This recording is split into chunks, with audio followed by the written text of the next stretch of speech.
يسألونك عن الأنفال قل الأنفال لله والرسول فاتقوا الله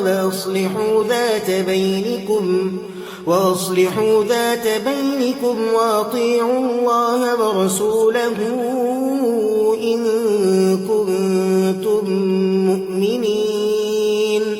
إنما المؤمنون الذين إذا ذكر الله وجلت قلوبهم وإذا تليت عليهم آياته زادتهم إيمانا وعلى ربهم يتوكلون. الذين يقيمون الصلاة ومما رزقناهم ينفقون أولئك هم المؤمنون حقا لهم درجات عند ربهم ومغفرة ورزق كريم. كما أخرجك ربك من بيتك بالحق وإن فريقا من المؤمنين لكارهون يجادلونك في الحق بعدما تبين كأنما يساقون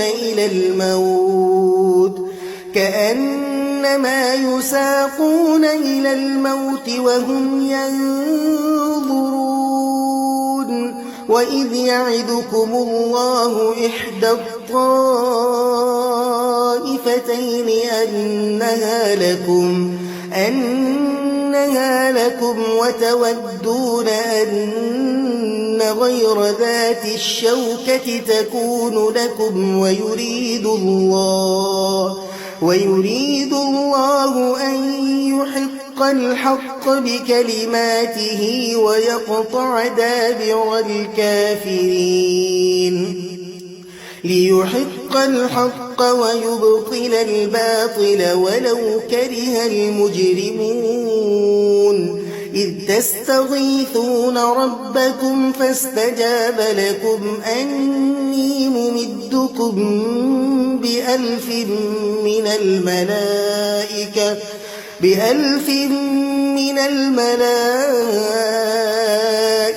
مردفين. Subscribe to my channel.